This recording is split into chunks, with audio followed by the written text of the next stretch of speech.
different filmmakers have different starting places for their work.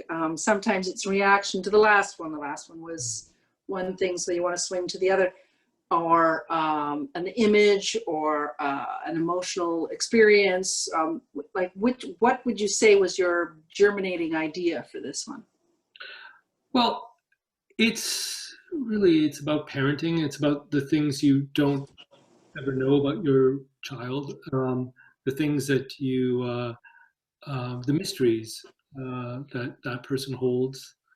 And also, I think as a parent, sometimes you're not aware of how you might contribute to those mysteries. And so all of that was floating around. But I think it was also that after I made these three films like back to back, Devil's Knot, and then Captive, and Remember, and then three operas. It was a very intense period. And then I spent a couple of years with this huge Chinese project that I wrote, and it was an epic. And I realized it was, at a certain point, it wasn't going to get made, and I just needed to do something. And Patricia, as you know, I visited you on set as you were shooting Mouthpiece, and Bruce was shooting a film, and Dawn was shooting a film, and I thought I want to shoot, and I want to have control over it like I used to. So I just went for this smaller, more contained story, which I really did at the most intimate scale I could, and which was dealing with stuff that was personal to me.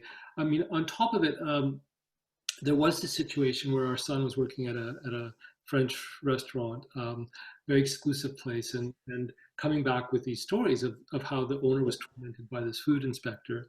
And I have this history of being fascinated by these people who have these jobs that can actually allow them to have a degree of power and agency that they wouldn't normally have in their lives. So insurance adjusters, or customs agents, or litigation lawyers, I suppose. So, they are able to use their professional role to deal with other issues that they're dealing with in their life. So this idea of someone who was enforcing these codes and was there to make sure that his society was healthy, while something inside his own life was very dysfunctional and was sort of breaking code. And so that became very interesting. And then all this idea of we have these amazing restaurant cultures and all these different ethnicities, and so this idea of him traveling through these different sort of ethnic sort of spaces, that he himself had a restaurant,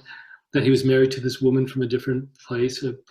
We gathered that she was Brazilian, and there was this Portuguese influence, and he's from somewhere else. He's from England. So actually, everyone in the film seems to be from somewhere else, and they're all trying to negotiate where they are, and that became interesting to me as well in terms of the texture. Very Canadian.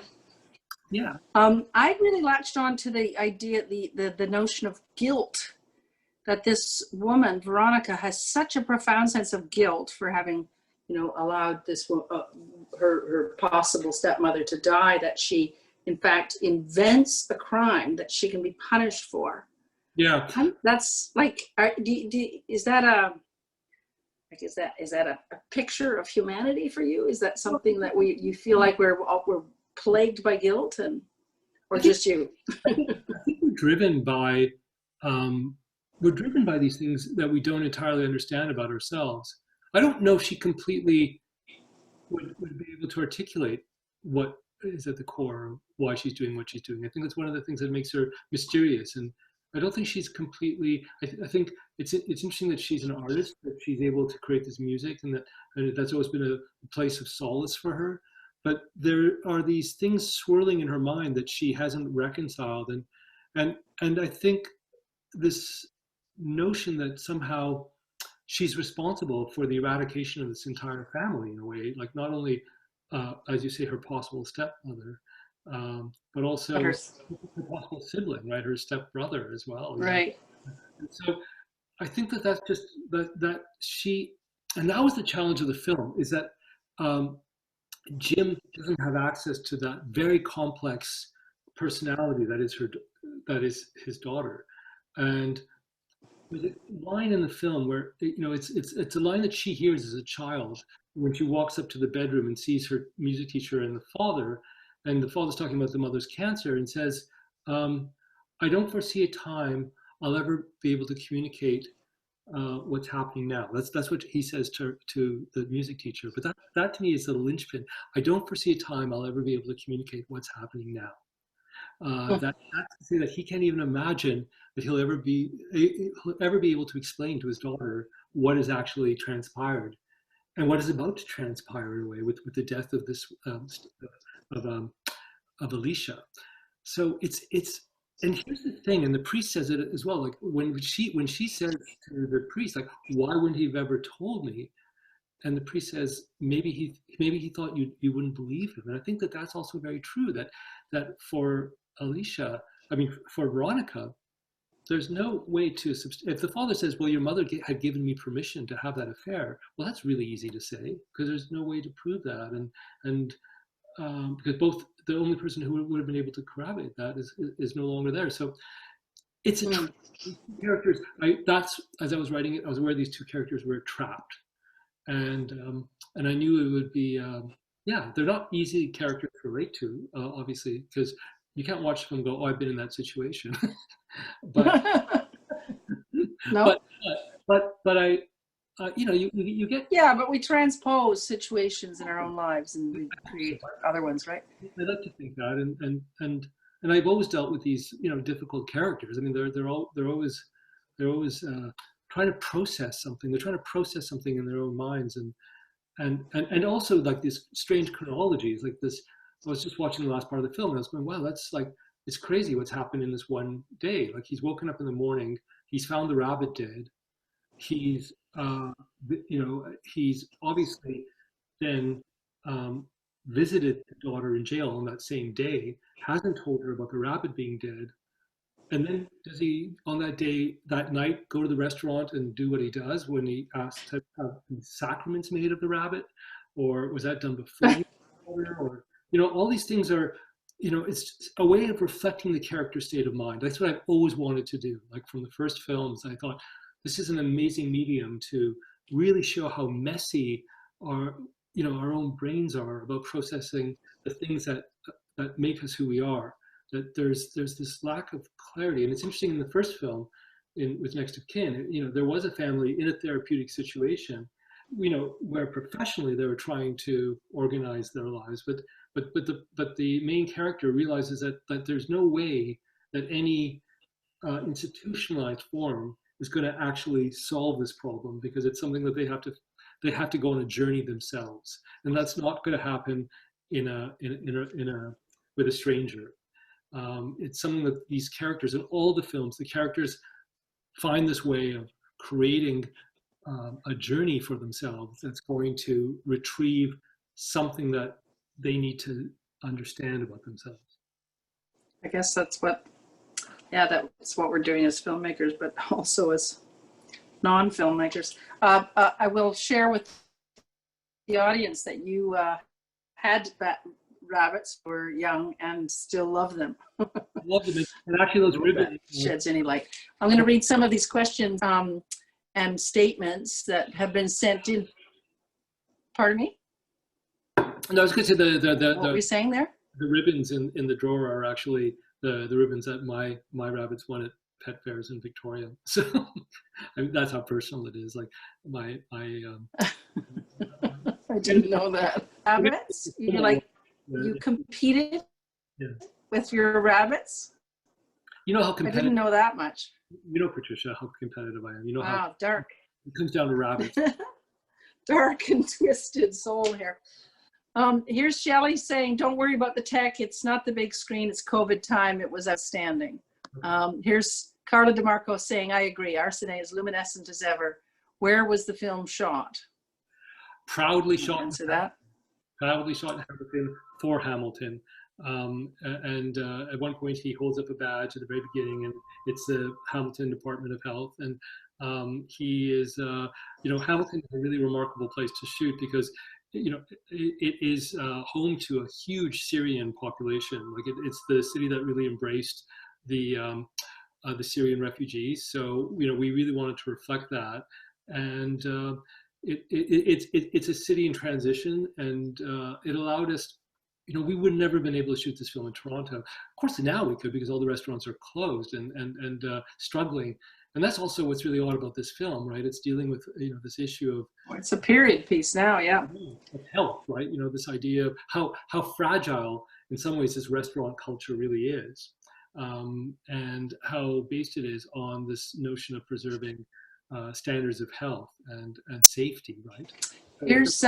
Here's Sue Lamb. How did Jim die? Did he commit suicide? No, well, it's left vague, but at one point there is reference to the fact that he was sick. It was that it says during the he says to the she says to the priest, it was before my father found out he was so ill.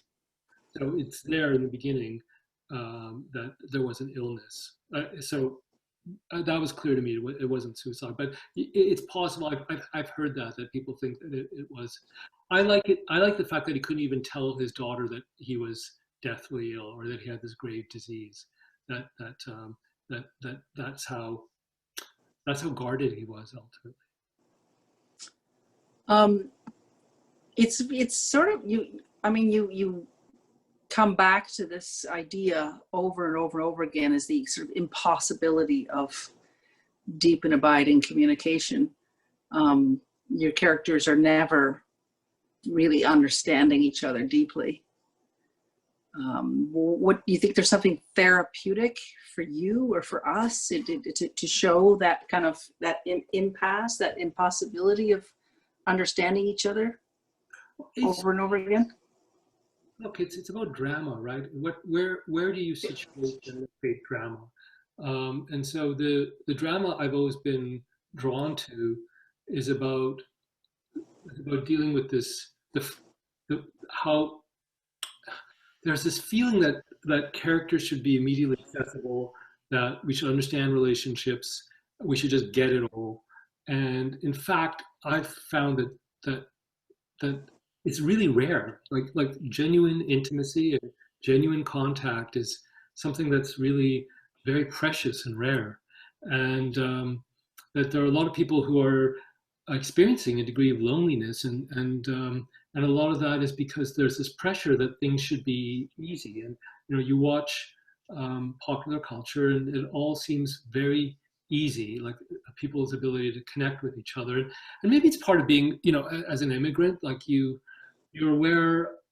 I think when you enter a culture at a certain point, you become aware of those things that you do to construct yourself, and that leaves a huge mark on you. You just become aware that that there are a lot of things that you can present, and the notion of what is authentic to you and is at your core is quite mysterious, I find sometimes. And those characters a lot of the characters are dealing with that, or what they thought was at their core. What happens if what you think is at your core is taken away, or if it's challenged in some profound way, and you're in a state of, as Noah Render says in The Juster, you're in a state of shock. You're in a state of deep shock, and you're trying to reformat yourself.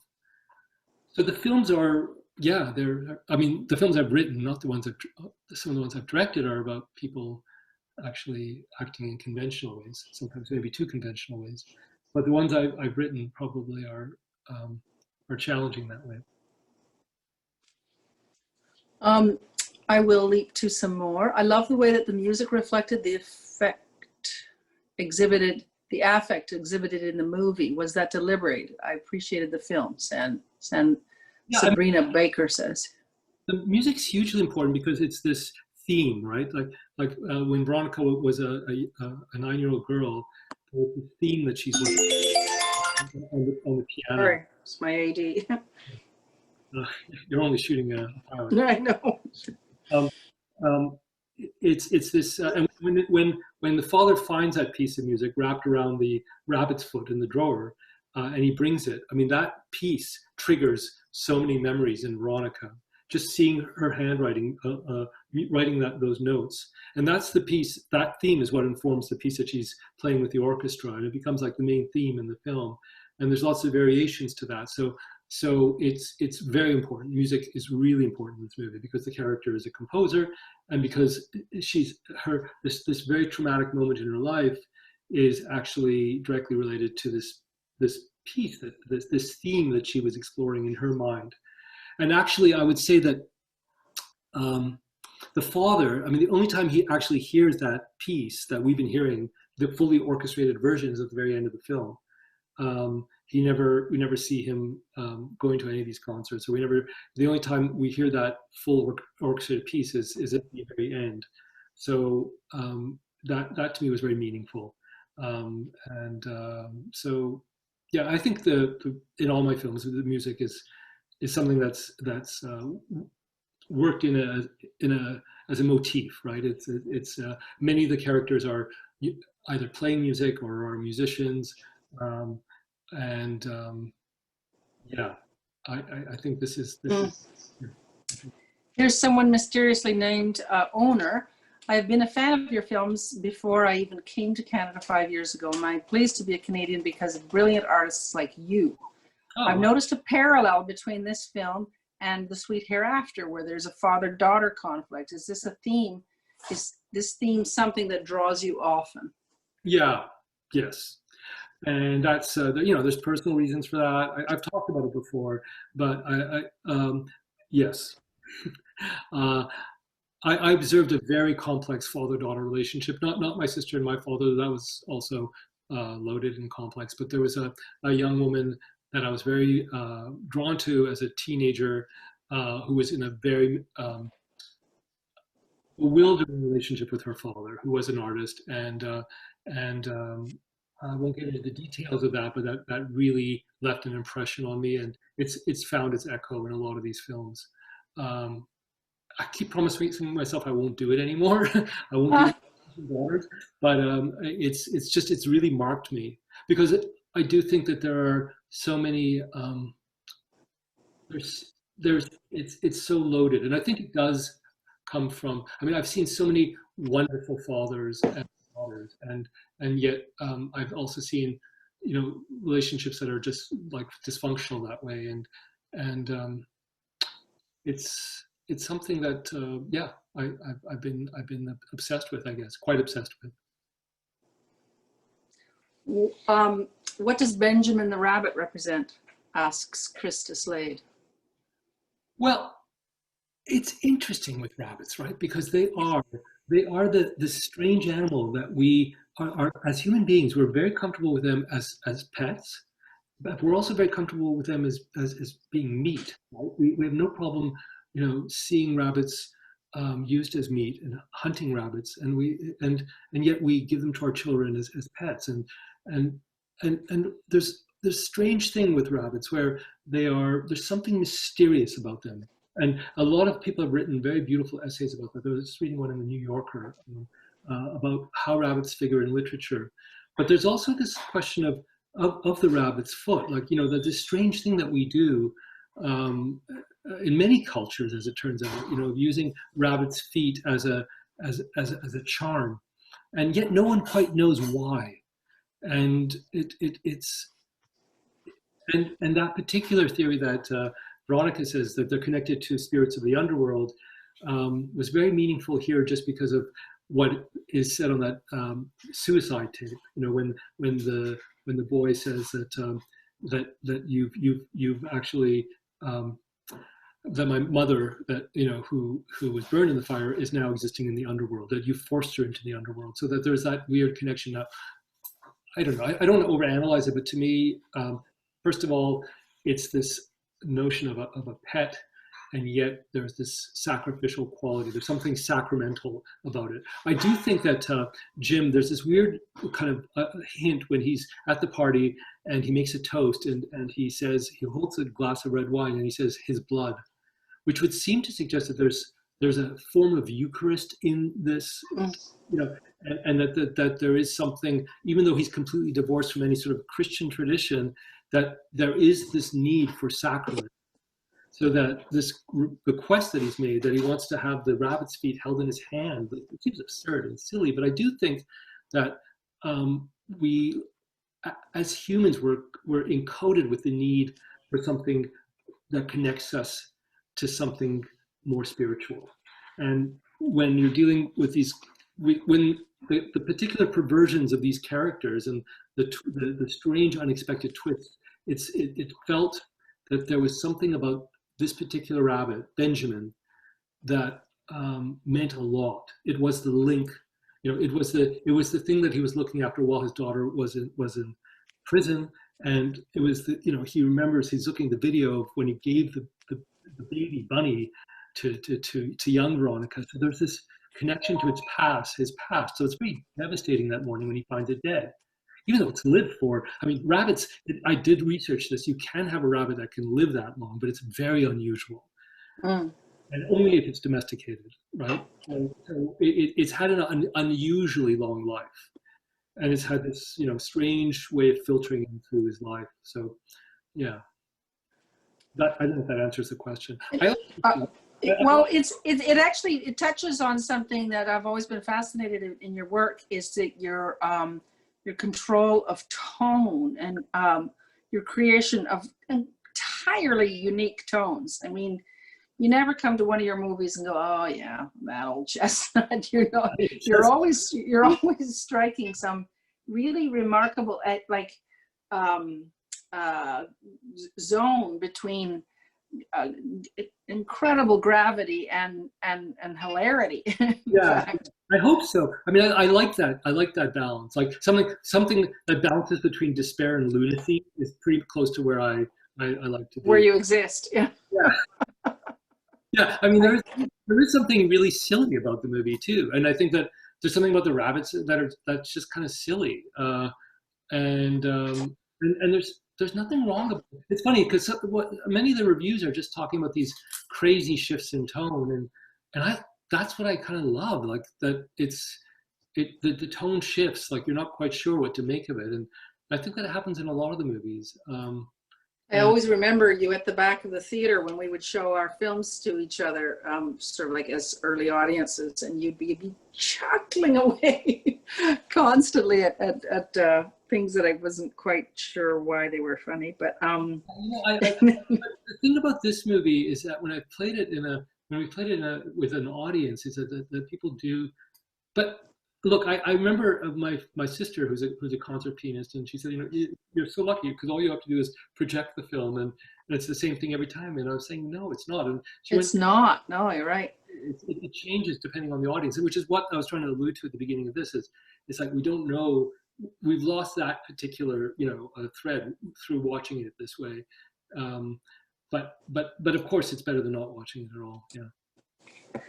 There's another question about the dad's end of life. Why did he need to die? You've addressed that.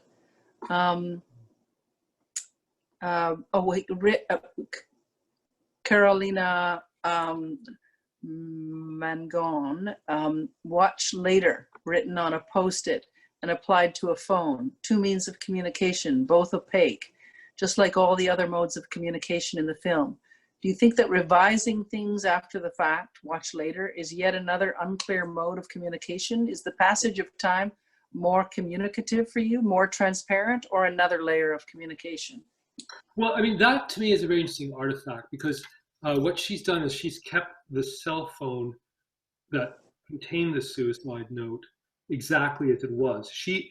That note was what Walter, had put on her cell phone. Now, here's something that's interesting: is that these two men who are doing these aggressions against her, the bus driver and Walter, are both using her own personal phone. Like the bus driver has kind of stolen the phone, broken the code by watching it, and kind of created these sexts, impersonating her. And then Walter has also taped his suicide note on her phone, so she owns that. And what's interesting is that this was done right before there was any cloud or any other way to have this stored. It is stored only on the phone, so that object becomes something quite unique, and she's kept it in this drawer. And I don't think that when she asked her father to look for the ribbons, she necessarily was leading him towards that drawer, because of course he finds the key and, you know, opens it of his own volition. She has not told him to, you know, open that secret drawer, but that secret drawer contains the secret that the father never knew about, right? And which the father then never talks about with her, you know, like because again, it would just further betray the trust, right? That, you know, given how deteriorated that relationship is, for him to say that I found this phone would actually even amplify all the problems that, you know, or all the suspicions that she might have of him. So again, it's a trap. I don't know if that answered the question. Well, yeah, it's interesting. What strikes me in your answers is you seem to discover things about your own movie after the fact. I do not. Yes, please, thank you, Patricia. You know that as a friend, and a lot of people don't get that. I'm not. If I knew all these answers, I wouldn't make the movie necessarily. Like, to me, it's about creating these scenarios where I know there's something lurking there, and I know that if I get the right performers, and if I know that if I work on this, that there's a richness of material there that's going to yield rewards. And I guess this comes out of the, you know, filmmaking can be so formulaic. And I've directed a very formulaic film. I thought it was going to be interesting because of something, you know, in its resolution. But as you know, on a moment-to-moment basis, I was going, wow, in some ways anyone could do this really, because there's something so formulaic at a certain point. So I need to feel that I'm writing it for the stuff I'm doing myself, even for the stuff I'm not doing myself. I need to feel as though I'm discovering things. Now, sometimes there's a film which has its own conventions, but the performances, and there's a subtext to the performance that is so full and rich, and you discover that, and you get the right performers, and you're able to really remain interested and engaged and excited, and that's felt. When you see the film, you can see that, like I would say, what's happening to Julianne Moore and Amanda Seyfried and Chloe, that to me, that there's a real richness in that relationship, because we found something that was gluing it, and that they were both negotiating, which was really enthralling and deep. Do critics ever help you uncover intentions you weren't fully aware of? Yeah, sometimes, but then other times you have to be careful, because I mean, I've been lambasted with some of the movies that like this film has received some really, really harsh reviews, and it's weird because the critics that like it sort of say it's a return to the films that they loved that I used to make in the 90s, which makes sense because I wrote, directed, produced it. It's the same sort of team. And then there's kind of critics that kind of go, well, it's a parody of what those films were. And I'm going, well, I don't want to read this because it's too it's too raw, you know. It's at this stage, it's very difficult to kind of read what can be very just cruel, you know. Like there's a cruelty sometimes to reviews. But on the other hand, like when someone takes time to really analyze something that you've done, it mirrors in some ways your own process of going through it. But it's so easy to dismiss movies, right? It's so easy to dismiss a movie. And I think I'm guilty of doing it myself sometimes. And we forget that there's a lot of consideration, and we just might not be seeing it on the right day, or who knows? I mean, that's the thing about a film, is that it is something that's consumed at one sitting. It's not like a book where you know, you can go in and out of it depending on the various moods and spaces you're in. You're either in that space when you're watching a film or you're not. And so I've been, and you know, Patricia, you've been to those screenings where the audience is locked into it, and other screenings where they're not, you know. And sometimes, or I've watched people eating their food on planes, watching my movie and kind of looking away and completely bored with it. So humiliating.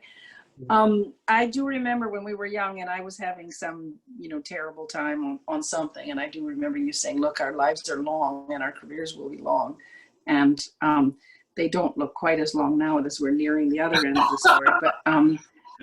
But I do remember that that was a very comforting idea, because, you know, just this idea of the rise and fall of one's fortunes in this business and in this art form it was really comforting for me at the time. You said that.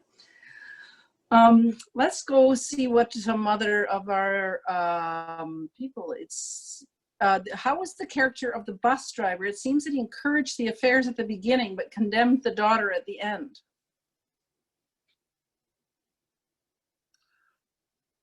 Well, that's a great question. I would, yeah, that's interesting. That's Teresa Lau. Very. Asked that. That's it. See, I wouldn't have thought of it that way. That he was encouraging.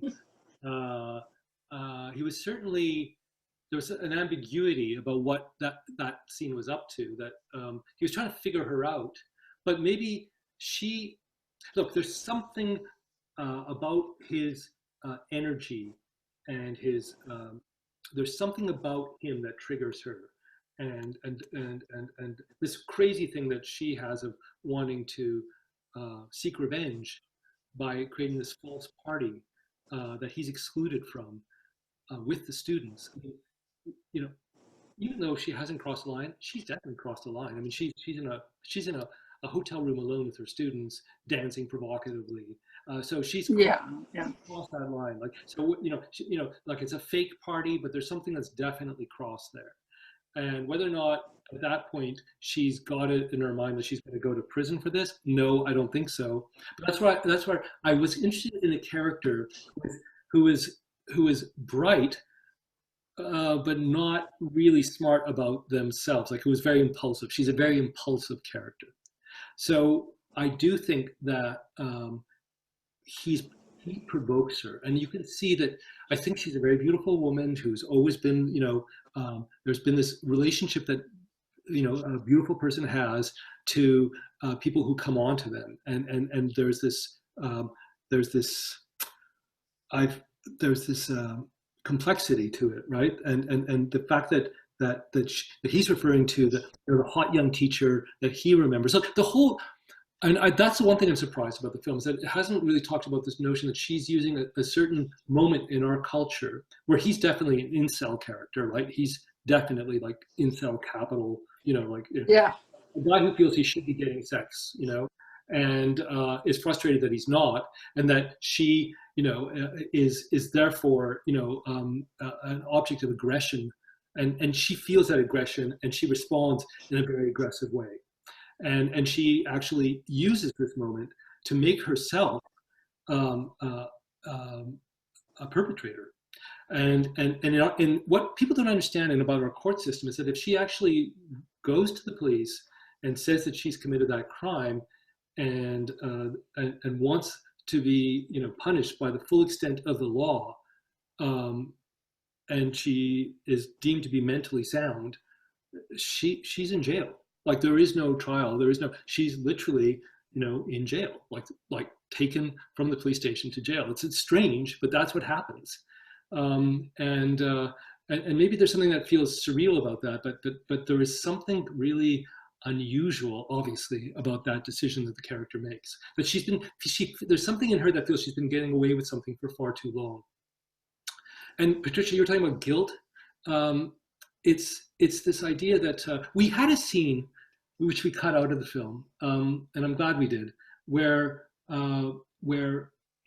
Jim has a nightmare where he sees that the daughter actually lit the match that set the fire, as opposed to kind of finding the fire already there, but the daughter was responsible for actually lighting it. And by our criminal code, like a 9-year-old child, she could have gone in with a machete and cut the head off of. And she would not go to jail. She would just, there would be an assessment. She's not criminally responsible for that action. So, but that doesn't mean that the person doesn't feel morally responsible. And that's something that they would need to process. And that fascinated me. Maybe it's a film in itself, actually. Maybe it's a strange. That's a fascinating, yeah. Eleanor Ty is asking, amongst other observations, but can we ever trust technology? Well, we need to, right? I mean, again, I said it at the very beginning, this is very strange that we're doing this. Because, I mean, if you look at these early films, if you look at even Adoration in 2008, the Zoom conversation, the equivalent of it. And my feeling was that there was something about this technology that was distorting the way we communicate with each other. And in fact, behavior was affected by the technology that we were using to make contact. But I think what I've come to understand is that as human beings, we're incredibly adaptable, right? So look at how we've embraced this. Look at this Zoom technology. Like, it doesn't feel weird, unless when the film is stuttering and you're seeing the limits of the technology. But there are things about it. Like I was at the Talent Lab. I was the what is it, Patricia? The role you had, the Governor. I was the governor of the Talent Lab. So I was dealing with young filmmakers from all over the world. First of all, there was this incredible sense that you're dealing with filmmakers from India, filmmakers from Rwanda, people who would not normally be able to afford to come to Toronto. If they were invited into the Talent Lab, they'd have to pay their own ticket. They wouldn't be able to make it. But through the technology, they had access to it. And so it was unbelievable. They were so grateful to the technology. And you can go on about all the things they're not experiencing, but why do that? Like, why not just celebrate the fact that there are things with technologies that enhance our experience? But there are things also which trivialize our experience. And I do think that part of why she's kept the cell phone is that particular memory and what it holds, what that phone holds, is someone's decision to take their life.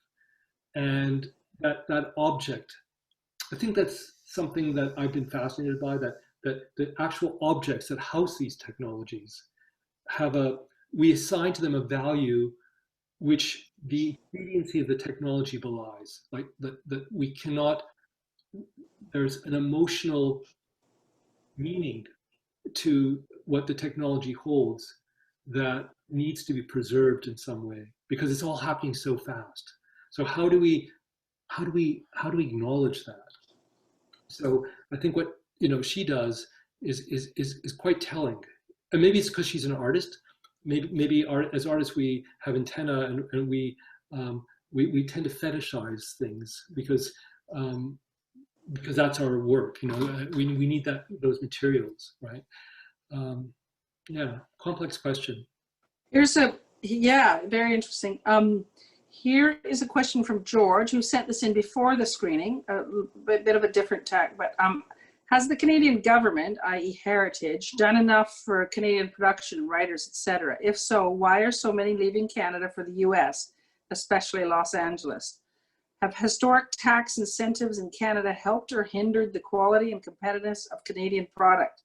Should the government contribute more to the WGC and ACTRA, as so many members are starving? Is the 60-day limit for, okay, well, it's an insurance question, maybe insider baseball. But maybe you could answer or address some of that.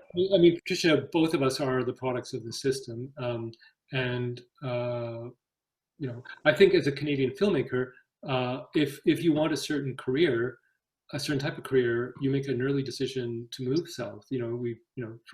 From Ivan Reitman to James Cameron to Norman Jewison, there's a huge history of filmmakers who made that decision really early on.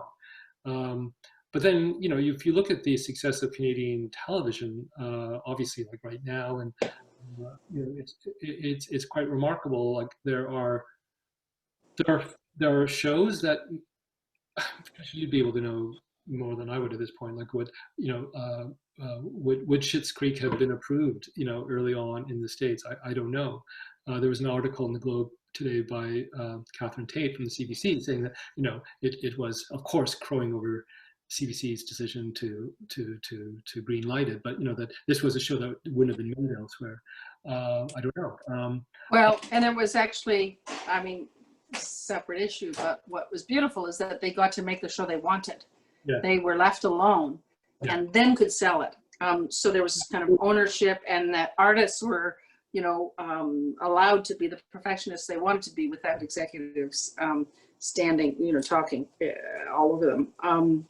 But yeah, it's a complex question, because I for one have always tried to have my foot in a couple of countries because you know, ours is small, and if you fall out of fashion here, then you know it could be tricky if this is your only source of financing. But I see Charlie. Are you trying to wrangle us here? Yeah, I think we will wind down. I could listen to Adam all night, but there's many more questions. There's like 30 something questions. So, but yeah, I don't think we're going to ask Adam 30 more questions. But maybe what I can do is I'll wrap this up by asking you both a question that did appear in the Q&A, and I think it's an interesting forwarding question, and it ties in with what you've just been talking about. And I know you've both been great champions of young talent, and the filmmakers, someone wanted to know the filmmakers that you would particularly point to who are just up and coming, if there's any works that you would recommend. Oh yeah, I mean, I think last year was a bumper crop of new, you know, like low budget new Canadian filmmakers, from The Heart Murmurs When the Body Breaks Open. Is that right? Yes, I think. To Murmur, to Anne from 13,000 Feet, to a film called RAF. You know, there was and then before that, Firecrackers. You know, like, yeah, I like that one a lot. Like lots of great. There's a very strong cinematographer, Catherine Lutz, who I have great hopes for. She's going to take over the world. A young woman. Yeah, so I think those are some of the films that are really like remarkable. Those are the filmmakers. Albert Shin, I think, is a beautiful filmmaker, very thoughtful. Yeah. Yeah. Yeah, there's so many. I mean, I'd like to send you the list afterwards. This is embarrassing. I can't come up with it right now, but I think lots. Those particular features were really impressive to me. And there's also, like, you know, like filmmakers like Sophie Bogdanovich, who's connected to Kazak Rodvansky, who did Anne at 13,000 Feet. I forget what's the name of the group. They have a group that they call themselves MM. I don't know. I don't remember. So there's a very exciting new generation. Yeah. But I wouldn't be quick to write off the people who do work in Los Angeles, because, you know, you'll always be called a Canadian filmmaker wherever you pitch your tent. And there's people like Sammy Chelas, who was a lead writer on Mad Men, and there's all kinds of Canadian, Tassie Cameron, and people, Jeremy Podeswa, he's a huge talent, who bring something of our culture to North American work. So it's not, they're not to be dismissed just because they decide to live in a different city. And we would not do that. Okay, good. And I will say, as a transitional statement, that many of the films that you and Adam mentioned and the filmmakers are either past guests of the Canadian Film Forum or are on this year's slate. So we will be seeing some of those very films sooner than later. So as way of closing, first of all, a predictably stimulating conversation. Adam, I'll just say that there was some comment again behind the scenes that people are so entranced by the fervor you express when talking about your work and this sense of discovery that comes out of your discussion of it. And I love the fact that you're always finding things and that actually stimulate you to think about aspects of the films that you hadn't necessarily encountered before. So, and Patricia, you bring out the best in Adam. And the rapport between the two of you is lovely. Both so much. And thanks to our audience, they hung in pretty well. Yeah. And I'll just say that our next two events I will mention. The first is on October 8th at 7 p.m. We have the unstoppable Jeff Rubin, who will be talking about his new book, The Expendables, which is an analysis of how the middle class has been left behind by global trade. And then on October 14th, and that's at 7 p.m. if I didn't mention, and October 14th, filmmakers, not one of the ones that was mentioned by Patricia and Adam, but Red Rover by Shane Bellecourt and Dwayne Murray. So please join us for those two events. Again, thank you so much to Adam and Patricia for a wonderful evening, and good night, everyone. Good night, everyone. Honor to moderate Adam's work, really. Thank you. Bye. Okay. Bye-bye.